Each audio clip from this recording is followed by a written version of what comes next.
Well, thank you, Kevin. Great presentation, much needed. And it's kind of interesting, the timing of all this, Kevin being here to speak, and Larry, I believe, and Bill worked on getting him here. But in the Liberty Tour, one of the things that we talked about in the Liberty Tour, this is tour number 4 coming up on the 14th of November. Listen to the title, it's Faith, Freedom, and Liberty. And the reason we put the faith there was because of what you heard tonight from Kevin, is that our churches have failed us.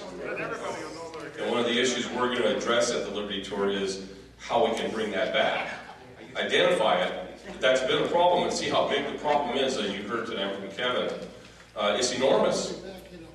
That's one of the reasons why you're seeing so many problems in Europe, and you're seeing problems in this country now, because the left has deliberately targeted Christianity, specifically Protestantism, to enable it to establish itself. And it was easy in Europe because the Second World War killed so many Christians. So the groundwork was laid. Now in this country, we're being killed off socially through social justice and those kind of things. So that's one of the reasons why we're doing the Liberty Tour. And I'm glad to see that. Okay, some, as usual, serious business. Do you have any questions that I could probably answer beforehand, before I get started? Quick ones. None? 1, 2, 3? Okay. The first one I've got to address is what's going on up in Oregon.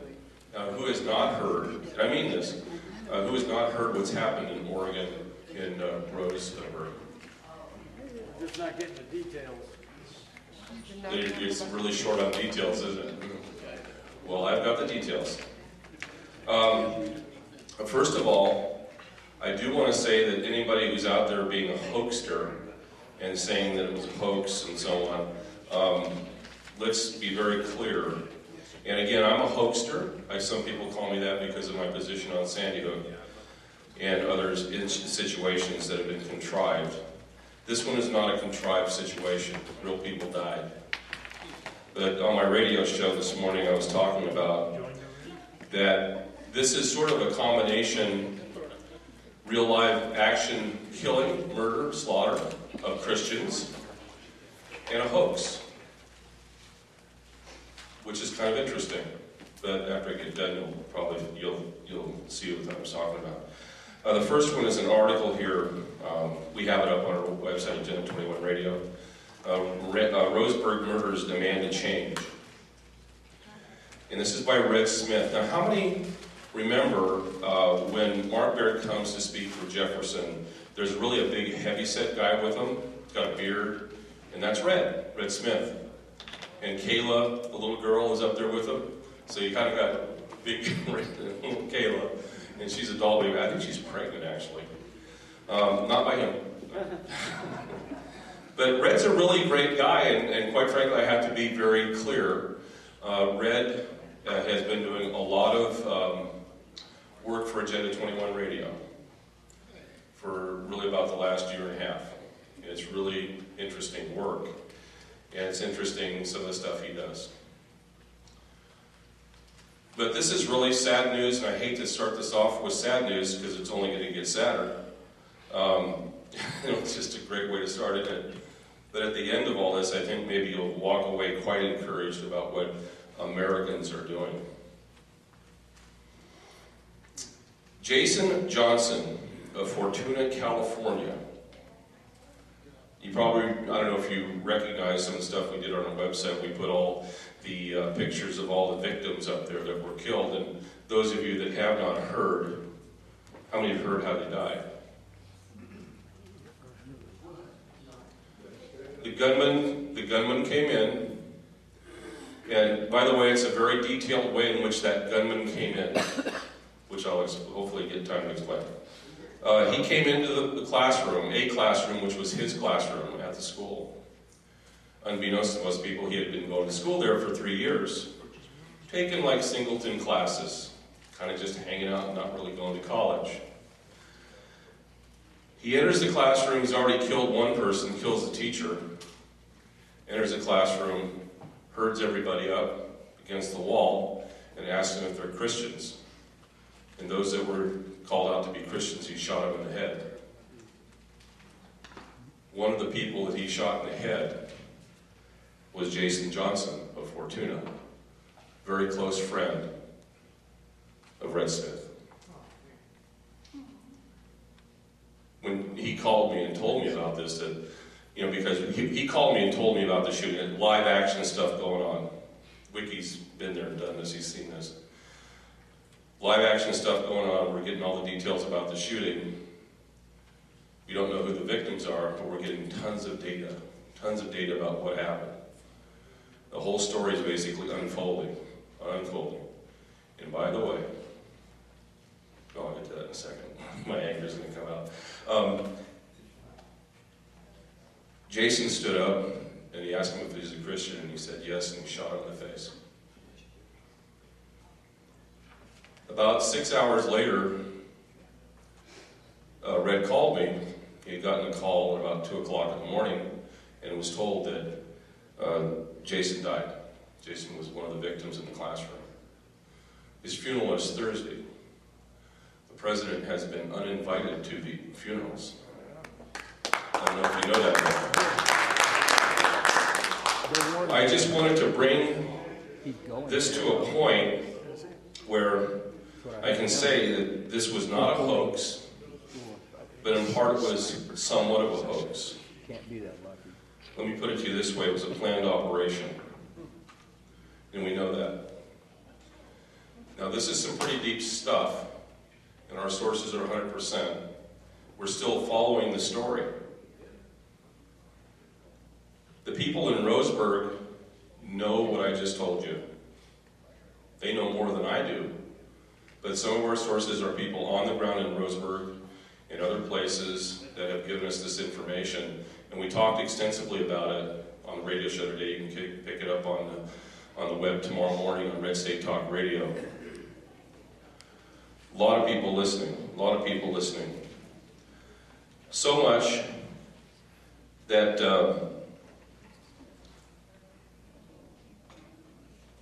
the editor, I think his last name is Jacques, the editor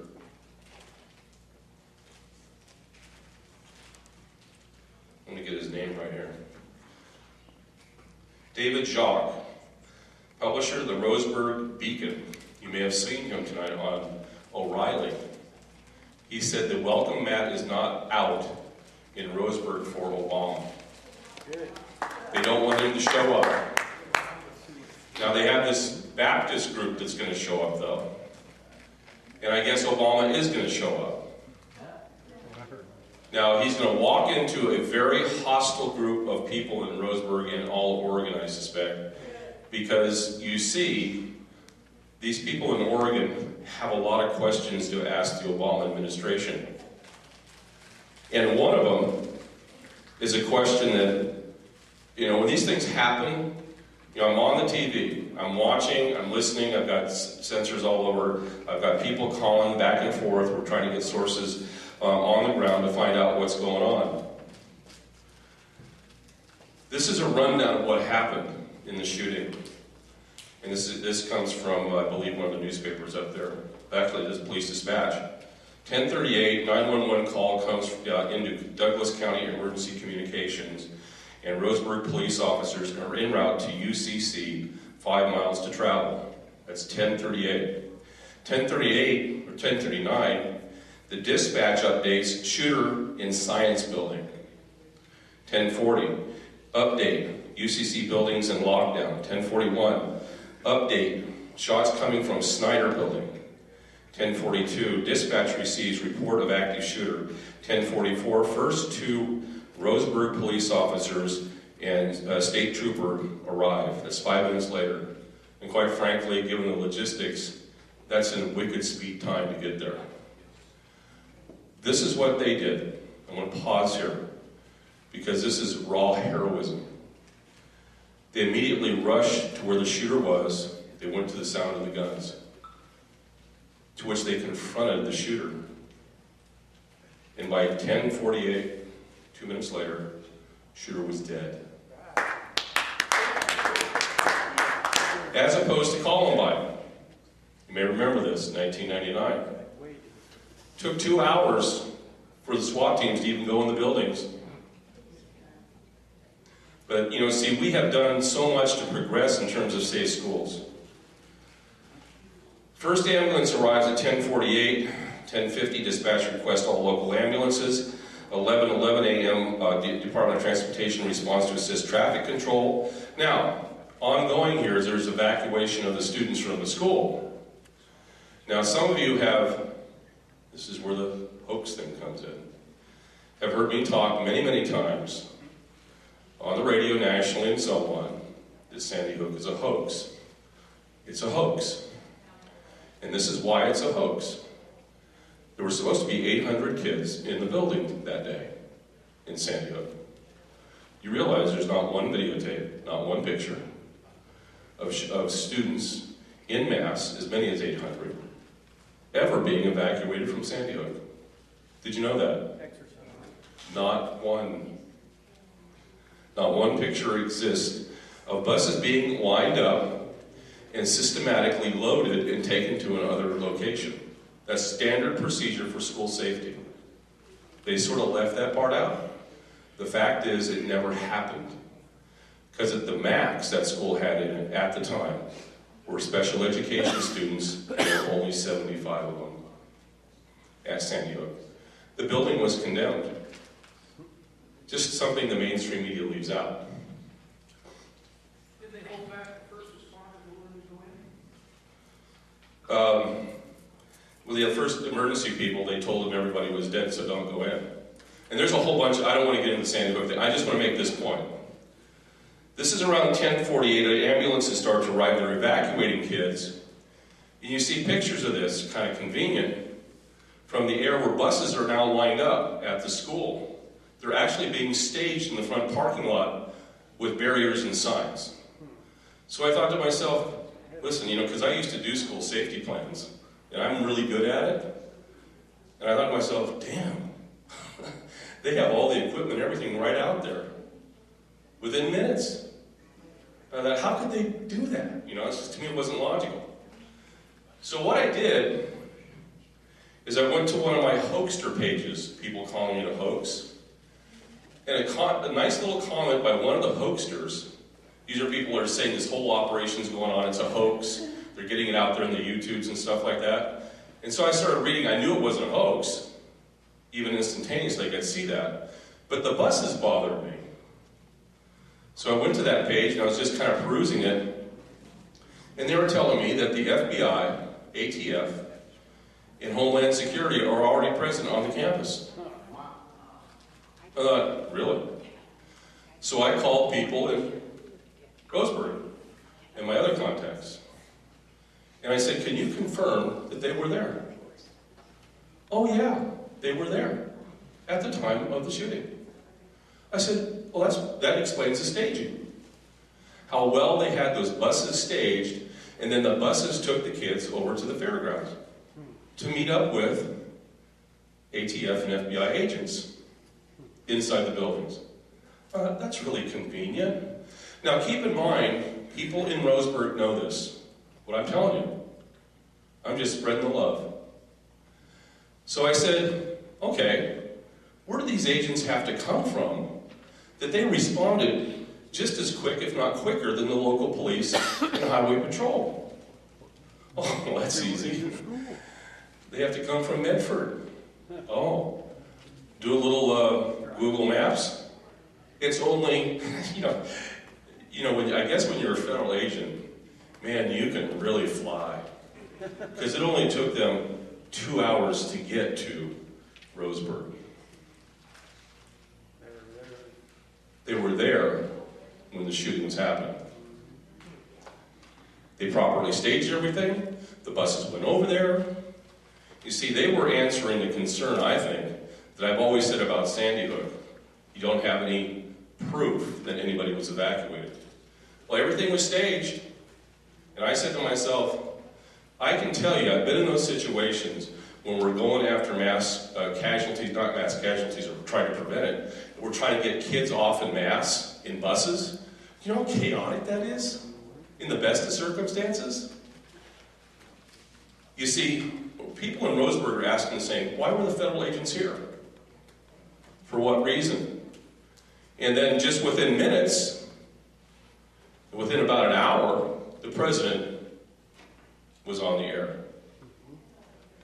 You see, this is the kind of stuff we're tracking down. Another one that we're tracking down, we've already tracked that one down, that just doesn't quite fit, was the 14 guns. And where do they come from?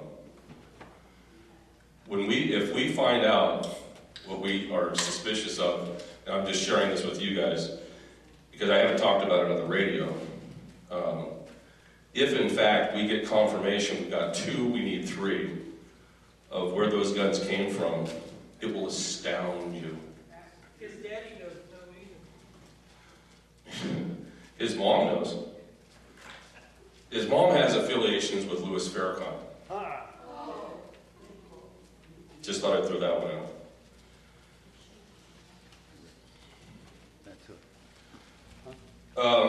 Not once has the president recognized the death of these Christians. They're truly heroes for what has happened. And now we have to live through the circus of the president coming to Roseburg. And it's going to be interesting to see what happens in terms of the response. I was told pitchforks and torches will be out for him. Now, I'm not trying to be any threat or anything. I'm just stating the reality of the situation. He's coming there to do what? To inflame. He knows better. He's also trying to get his Second Amendment agenda across.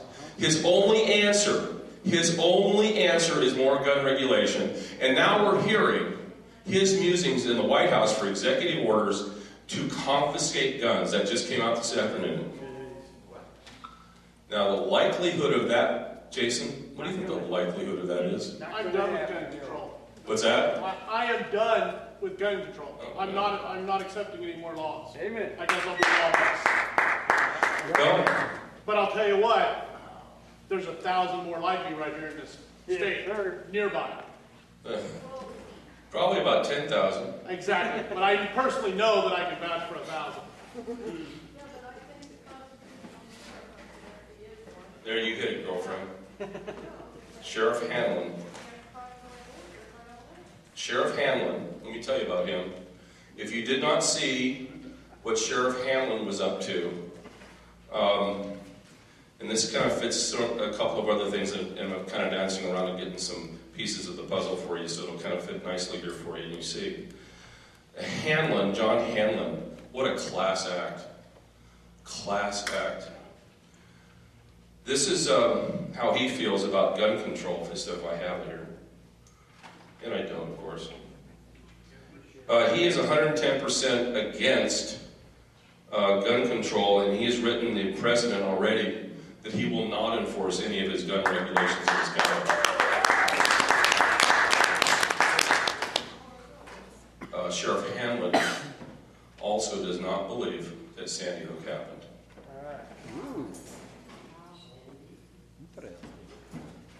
Now that's big. That was news to me. I didn't hear about that guy at all. And he actually had some, I think he had a YouTube or something in part where he was interviewed, and he had some things that he put up on Facebook about it. You see, there are people in law enforcement, and I talk to them occasionally, who have no problem saying Sandy Hook didn't happen. You see, the staging that happened with those buses, that was a clue. The feds are already in town. The shooting took place, and they wanted it to happen in a precision fashion. Scripted. Like Sandy Hook. This time, they're getting better at these scripted events.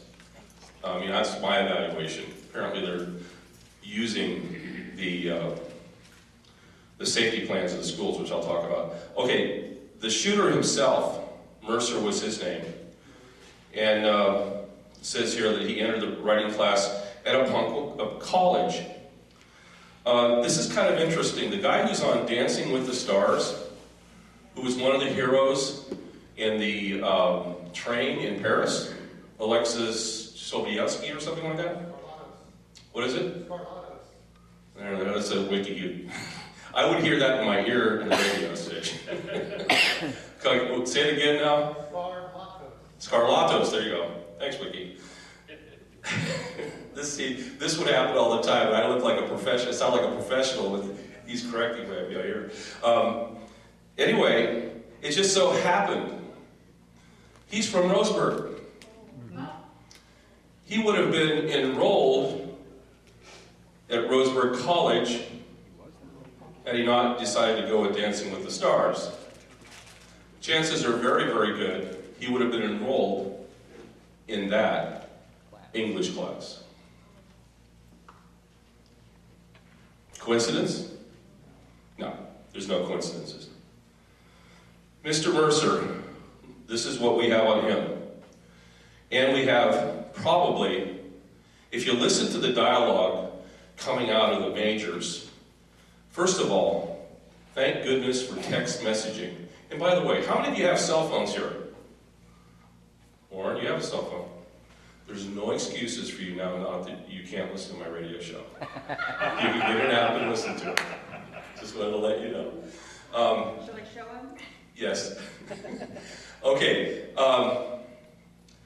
Strange movements by this guy, 26 years old, and there's some things I can't share with you because I'm not 100% verified on some things.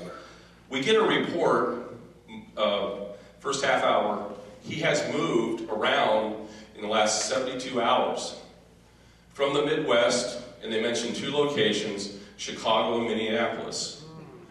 He drives from there to Seattle and drives 6 hours to Roseburg, where he lives with his mother, and he commits the crime. That's just musings. The narrative comes out the time of the shooting that the shooter hates black people. I don't know if you heard that or not. That was the original narrative. Turns out, CNN has been running with that whole narrative about him being a white guy. Because his father's white, they say, and his mother's black. And they bleached out his picture. Now, you've taken my thunder or what? CNN, and this is absolutely amazing, CNN goes out and bleaches the guy's coloration off of his selfie that he took. And they're still running with that story. Okay, there's something wrong here. Ladies and gentlemen, I put to you, this is desperation on their part to force their agenda. We're seeing it now. It's becoming more self-evident. Okay. This guy, though, he has quite a history. And he has quite a history in the community. 26 years old. I'll give you open speculation. Now, it's my open speculation based upon the intelligence that I have. He was a plant that had been there for 3 years designed to do this job. Makes sense. Yes, sir. Well, in that case, it couldn't be connected with that thing in Paris. Oh, you don't think so? Well, not if it was planned 3 years ahead of time. Oh, no. Okay, let me back you. Okay. Let me explain something because I'm going to put on the school administrators, school safety things that I've been trained up in. What we're seeing here are the cells being activated. Cells have been planted in schools and communities. We had singletons back in the day, late 90s, early 2000s, that law enforcement, the good FBI back then, would come to us and say, you have these kind of individuals entering your school or school district, they probably will do this. And they were there to do nothing but gather intelligence on the school, which posed a lot of safety issues, like school shootings. You see, schools have no defense in a school shooting, right? Unless what? You get rid of the signs that say, gun-free zone, and you make sure your staff has guns. So, concealed carry was always permitted if I ever found out about it on my campus. I didn't care, because legally we could do that. I certainly knew who had guns. and plus my own police force that are around me and stuff. But my point is this, there's only one way you stop these guys. This guy has been there for a long time. The intelligence on him, he's been kind of lingering in the school, 26 years old, psychotropic medications, the whole 9 yards, fits him. He's in the military for a month, and they threw him out. He fits a model. He fits an MO that we've seen before of these shooters, to the T, actually. This is how we entered the school. And by the way, this is why I have an alert out, and I'll be talking more about this on the radio tomorrow, about we've seen a couple of things happen in the last 3 weeks. We've seen Clock Boy. And I'm going to give you a school administrator's look at Clock Boy. You remember Clock Boy? He created that clock briefcase bomb wannabe thing. He had two-thirds of the elements of a bomb. He brings it to school. He's a Muslim. He's a 14-year-old Muslim kid, very bright, according to everybody. He brings this clock device, and it kind of makes a noise. And the teachers kind of look at it and go, you know, there's a box, you got a clock, it's counting down. Is that, you know, I'm telling you, teachers and everybody are trained, that's a bomb. And they should be. And they shouldn't back away from that. And they have a legal responsibility to report it. So they reported it. Carpe diem seized the moment. He gets rightfully suspended. He gets rightfully arrested, because that's what you do. Because you don't know, he's not being cooperative in the questioning. He is not required to have an attorney present during questioning by school officials, contrary to popular opinion. He was not answering, he was not responding, and they did the right thing. But who stepped in immediately? President. Now I want to say, he knew the safety plans of the school. The president and his staff knew the safety plans of the school. That was a planned operation, in my opinion. In my professional opinion as a school safety expert, that was a planned operation by the president to gain notoriety and also to intimidate and put the fear of God, if you will, into other school officials who may look at that in the future and say, well, I'm not going to get involved with Clock Boy, and see the same kind of things. But I've always been warning school people, look for bombs in schools. And that's what they're prepping for. Conversely, that's the bomb thing, and I've said that bombs coming into schools through students and others is a perfect way for terrorism to act. And that's exactly what Islamic terrorists do. Testing the waters. And they were testing the waters, you got it. But then they got this notoriety for this kid. He's a bomber. He's a terrorist bomber. He created terrorism in that school, and the president is celebrating it. And so is Dr. Oz and all these other people who got a hold of him and put him on their TV shows. What's that about? Well, that's spreading jihad. Dr. Yes, Oz ma'am. is a Muslim too. Pardon me? Dr. Oz is a Muslim too. Oh, I didn't know that. Yes, he is. Oh, well. Okay, let's go into the shooter here. And let's talk about Umpqua's school safety plan. It's the beginning of the school year, and rightfully so. School people always talk about their school safety plans with staff and students. It's kind of like, you know, you're on a cruise liner, the first thing they do is talk about safety, how to get off the schools are the same way. A week before the shooting, they have one guard on the campus. At the time of the shooting, he was armed with a can of mace. 1 week before, staff decided to disarm him. I'm just throwing the information out here to you. So that's what's going on. That's a pure setup as far as I'm concerned. They were setting up for this. Disarming of a weapon or the mace? No, a weapon. He had a weapon assigned to him, and the week before they took it away from him. That's even more gravity, so you can appreciate that. And what he did is exactly the scenario I said is the most effective for a terrorist to act. He came on campus, rushed the campus, immediately went into his target and started shooting.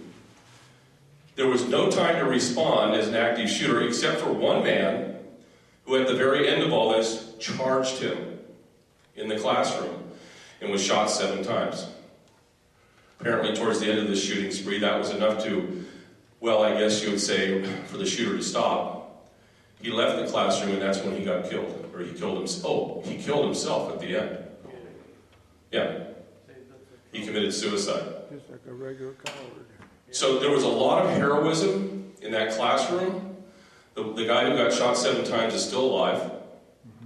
We have him up on our website. You can see the article about him. He saved lives. There's absolutely no doubt about it. Yes, sir. Yeah.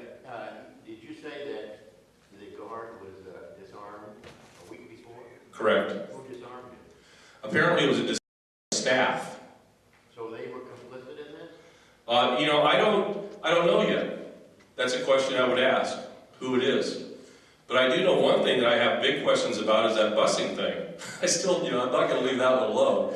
Because to me, I just know how that goes. When you're trying to line up kids and get them in buses in a chaotic situation, it does not go orderly. And what is very, very clear is that was extremely well orchestrated. Now, that orchestration can only come from the infrastructure of people around the kids getting them into the bus. That's a different issue. Yeah. The professor that held the guy that was packing back going to the scene, why didn't the guy just say the hell with you and go? I have no idea. That professor could have been. I have no idea. I have no idea. You got a situation in Oregon, it's open carry, and you had a school that was completely disarmed. So it was exactly as the terrorists would do, and as they've been coached, they followed in accordance with the school safety program. They understood that if you're doing an active shooter drill, you teach kids to try and throw books, do everything they possibly can to disrupt the shooter while they're shooting, but also between exchanging magazines. This guy was so quick, and in fact, I don't know if you heard, there's a YouTube by, I think it's called CH4, that came out the night before, and it outlines, it's a talk chat room, and it outlines the exact protocols that this shooter is to follow in the school. It's unbelievable how close it relates to the events that actually happened. PSYOP, anyone? Absolutely. Absolutely. That's what Roseburg was about. It still is. Psychological operations. Yes? Hasn't Mercer been identified as a Muslim associated with ISIS? I haven't heard the ISIS, but I know that he has an affiliation I can't state yet. Definitely Muslim. It is definitely Islamic terrorist. And there's an affiliate. I'm just not at liberty to discuss the other part of it yet. But definitely Islamic. There's no doubt about it. Yeah, it's just so strange because you don't hear that even on the Fox News. No. And I want to get back to the technology thing. Think of this. They got the kids out of the school so quickly and into the fairgrounds. There was really no time to exchange word with reporters or anything. But the problem is this. These stinking cell phones and these text messages. Because what were kids doing in the classroom at the time of the shooting? They were texting their moms and dads and everybody and telling them exactly what was going on. And that's how we found out about the Christians being killed. It wasn't from the mainstream media. People were going outside the buildings and being interviewed, and they were showing the text. Yes, my friend said they lined him up and shot him in the head because he asked him if he was a Christian. There would be no reporting of that in Fox News. About an hour and 45 minutes into their spiel, they finally started saying it because on live TV you had these kids saying it. And now where is the narrative gone on CNN? Not about Christians. Not about Christians. Well, that's what's happening. I guess you can say, stay tuned. This is going to be a gun-grabbing thing. And I don't know about you, but I sure like hearing about the county sheriff up there. And it ought to be really interesting to see what happens when Obama shows up on Thursday. Yeah. He makes it, there's no excuses with this sheriff that's out there. And yeah, we covered the business about the CNN altering the photos. There was one other bit of news, and that is what is going on with Agenda 2030. And I need to kind of fill you in on what happened when the Pope came. And the Pope talked to the Congress, and the Pope talked to the United Nations, and where we're going with this now. Because what has happened since the Pope arrived is really the implementation that's so much out in your face now about the real issues of Agenda 21, which is the takeover of the United Nations of the world domination. They've upped their agenda by 20 years from the Agenda 21 plan of 2050 to 2030. Isn't that nice of them? And they're acting it out right now in a much more aggressive fashion. I'm kind of just summarizing a lot of things. They're going for an international community police force.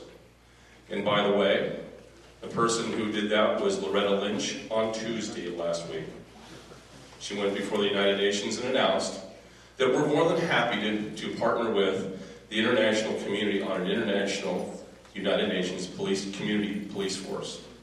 And we have plenty of communities in the United States that are going to be more than happy to be recognized as international community police forces. Of course you didn't hear about that, because it was late afternoon Monday that she put out the press release to the world telling everybody about it. And then in the morning she went to the United Nations and had that conversation. By the way, I dare you to find the videotape of her presentation. They're not releasing it. No, I tried looking for it. It's not there. It's just not there. And I've talked to some people that would know better. They can't find it either. This is how this is all being contrived. Chris Ann Hall has a great video. Did you see it? You said Monday. Is that today? No, that was a week ago Monday. She came out with her press release. Tuesday last week she made the presentation to the United Nations. They're throwing their agenda forward faster. And in this, they're making a lot of errors and mistakes. And people, like these nutty out there hoax people, and people with tinfoil hats on, are picking up all the details, and the details aren't aligning at all with what this president and his narrative is all about. And that is a good thing. They're getting caught, and they're getting desperate. What they're doing here in Roseburg is a real sign of desperation. And they're going to try and confiscate our guns. It's not going to happen. I can guarantee it's not going to happen. I think everybody understands that. It's going to be a fight. Yeah, Chris Ann Hall, I was going to share it with you, but we're running out of time because I know Larry wants to get down to happy hour. Anyway, but Chris Ann Hall, who will be at the Liberty Tour on the 14th, has a lot to say about that. She put out a brilliant 15-minute tape, YouTube, about what Loretta Lynch has been trying to do, the whole one world order, new world order people with the 2030 agenda. This is a hot, hot topic because they're moving forward as quickly as possible. Obama's days are numbered. Yet his legacy wants to stick around, so he's going to do as many desperate things as possible. And we're going to see it. Now, whether or not it all plays out, I don't think so. There's one problem that he's got. And that problem is the Americans. He's not going to be able to get over that hump. That's just not going to happen, in my opinion. Okay, I'm done, because I want to go to happy hour, too. Yes, sir. I have a roommate works at Beale Executive Air Force. All the videos that they've seen, talking about borders fiasco. Right. Every window had gunfire coming out. Right. Set up. Well, let's see. They're run by the French. And right now, French legionnaires are working with Putin as spotters for their bombers in Syria. You think about it. Yes? I'm sorry I don't have the source, but earlier last week, I just saw a brief news thing that Gary Brown had been addressing the United Nations. And I don't know if it was Michael Savage show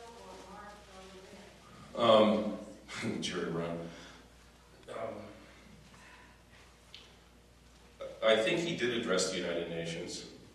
And I don't know if it was in one of the committee rooms or what, but of course he's Mr. Environmentalist wacko too. And we have big problems here in California as a direct result of him. I don't know what Jerry's statement is still about president. That's what he says. But he did veto that gun bill anyway, didn't he? Which was The gun ban bill that was before the state legislature. is that the one with the microstamping? That's passed, I think. Because I know there's a lawsuit out on that one.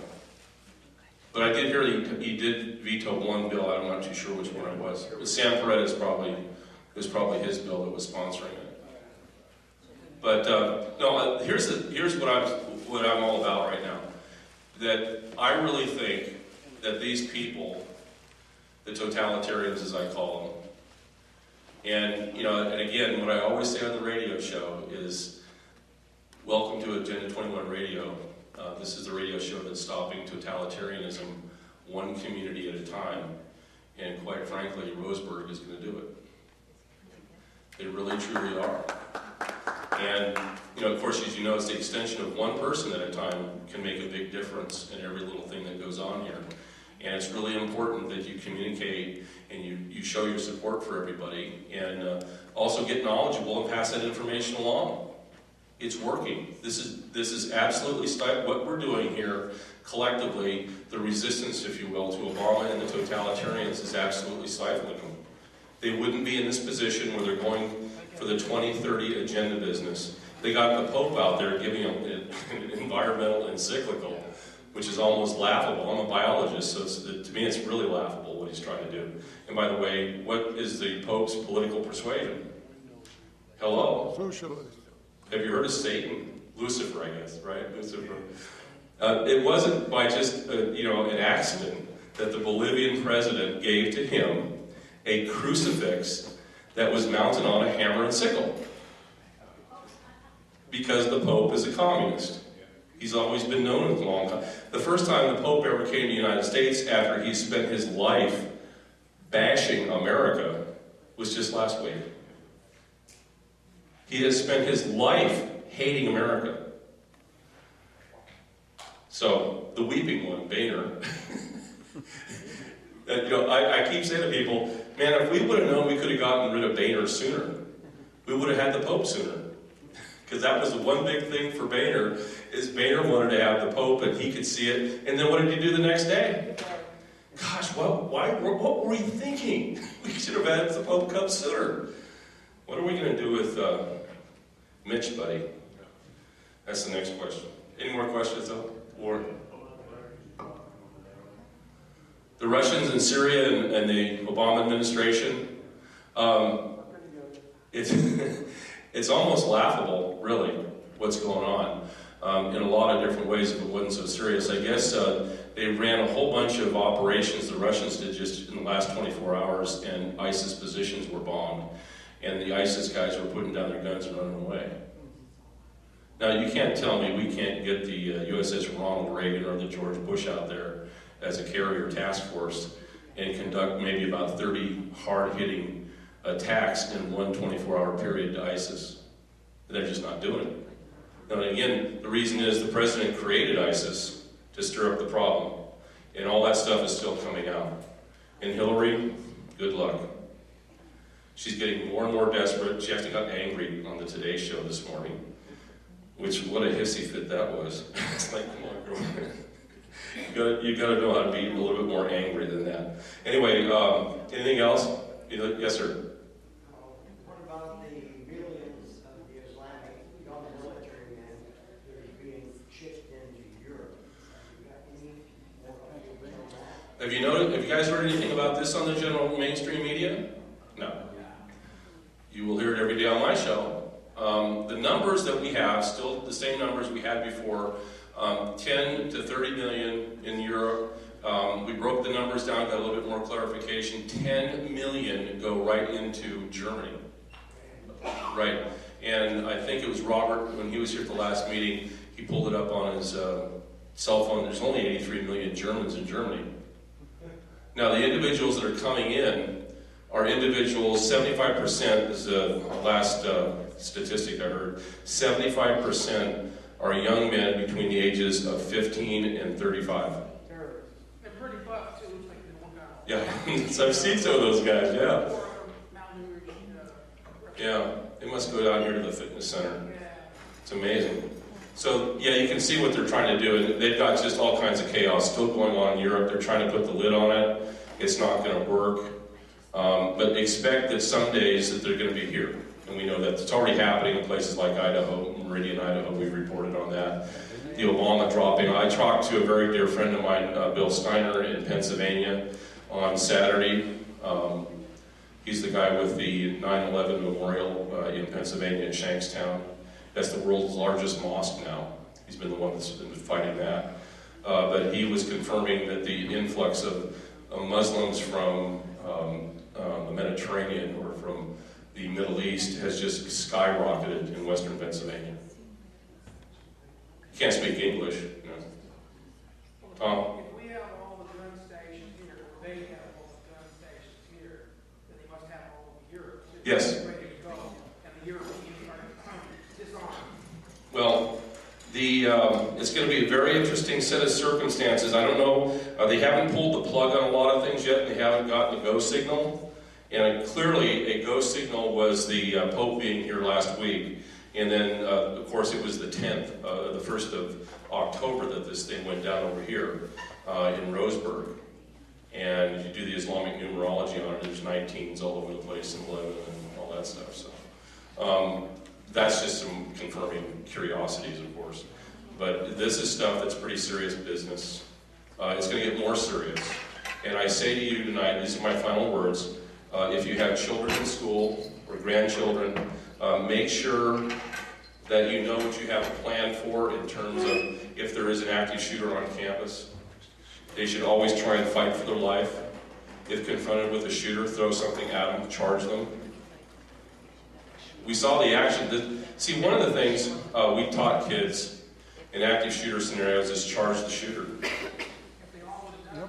Right. All of them have won. And that's a hard thing to do because, you know, like I say in the training, you have these big bad guns, and man, in the classroom, they are loud. And that just scares you. That just scares the heck out of you. So take and gather yourself. This guy that was shot 7 times was a former Army guy. You know, a lot of veterans on that campus, I might add. Big veteran center there. And the kid with the shooter was killed right outside the veteran center. The guys on the train, they were trained, so they went. Right. They went to the guns. They went to the action. So, okay, thank you very much. It's time for happy hour. Larry's going to be happy. Thank you, Santos. Thank you very much.